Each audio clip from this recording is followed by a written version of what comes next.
Baik, Assalamualaikum warahmatullahi wabarakatuh. Perkenalkan saya Ananda Chandra Ditama dengan NPM 22034010034 dari Program Studi Teknik Lingkungan dengan judul Penurunan COD pada air limbah industri tahu dengan menggunakan fly ash dengan metode adsorpsi. Selanjutnya, untuk latar belakang, industri tahu merupakan salah satu industri rumah tangga yang berkembang pesat di Indonesia. Meskipun menghasilkan produk pangan yang digemari masyarakat, proses produksinya menghasilkan limbah cair dengan kandungan bahan organik yang sangat tinggi. Salah satu parameter pencemar utama dalam limbah cair tahu adalah COD atau chemical oxygen demand, yaitu ukuran jumlah oksigen yang dibutuhkan untuk menguraikan senyawa organik di dalam air.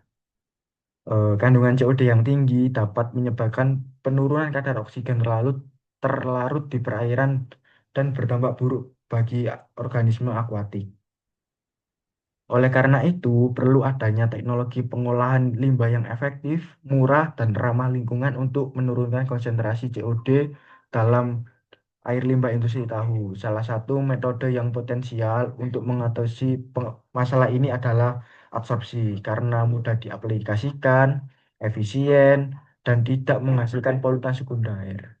Fly ash atau abu terbang dari pembakaran batu bara merupakan limbah padat dari pembangkit listrik tenaga uap yang mengandung senyawa silika, alumina, dan besi oksida, sehingga memiliki kemampuan absorptif terhadap berbagai polutan organik. Namun, penggunaan langsung fly ash sebagai adsorben memiliki keterbatasan, seperti luas permukaan yang rendah dan jumlah gugus aktif yang terbatas. Oleh karena itu, perlunya aktivasi baik secara asam, basa maupun peningkatan kandungan silika untuk meningkatkan kemampuan absorpsinya. Selanjutnya untuk rumusan masalah yaitu ada dua. Yang pertama, bagaimana efektivitas fly ash sebagai adsorben dalam menurunkan kadar COD 5 tahun.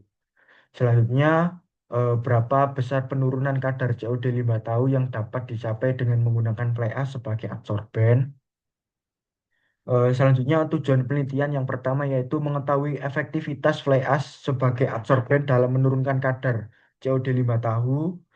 Yang kedua, menentukan besar penurunan kadar COD 5 tahu yang dapat dicapai dengan menggunakan fly ash sebagai adsorben. Selanjutnya itu landasan teori. Absorpsi adalah proses fisikokimia di mana molekul-molekul dari suatu zat adsorbat menempel pada permukaan zat lain atau adsorben dan biasanya terjadi pada antarmuka antara dua fasa seperti antara cairan atau padatan dan juga gas atau dengan padatan. Proses ini sangat penting dalam berbagai aplikasi lingkungan, terutama untuk penghilangan polutan dari air limbah seperti logam berat, zat warna, dan juga senyawa organik. Fly ash merupakan limbah padat hasil pembakaran batu bara di pembangkit listrik tenaga uap yang memiliki potensi tinggi sebagai adsorben dalam pengolahan air limbah. Kandungan utama fly ash seperti silika, alumina, dan besi oksida memberikan sifat permukaan yang aktif dan luas permukaan yang cukup untuk proses absorpsi. Selanjutnya, metodologi penelitian. Di sini saya menjelaskan tentang kerangka penelitian saya dengan judul Penurunan COD pada air limbah industri tahu dengan menggunakan fly ash dengan metode adsorpsi.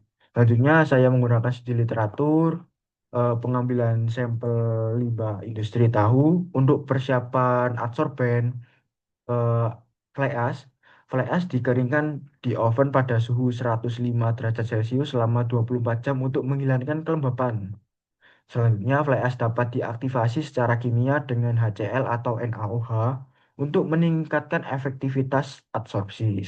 Setelah itu disaring dan disimpan dalam wadah tertutup. Untuk proses adsorpsinya sendiri, kita menggunakan variasi massa fly ash yaitu 1, 2,5, 5, dan 10 gram ditambahkan ke dalam 100 miligram air limbah tahu. Setiap campuran diaduk menggunakan pengaduk magnetik selama waktu kontak selama yaitu 30, 60, 90, dan 120 menit. Selanjutnya setelah proses absorpsi larutan disaring untuk memisahkan fly ash lalu dianalisis nilai COD-nya menggunakan metode dikromat tertutup dan spektrofotometer. Untuk analisa datanya, data hasil COD akhir dibandingkan dengan COD awal untuk mengetahui persen efisiensi penurunan COD. Selanjutnya yaitu kesimpulan. Metode ini, judul saya relevansi SDGs 6 dan SDGs 12. Sekian pemaparan dari saya. Wassalamualaikum warahmatullahi wabarakatuh.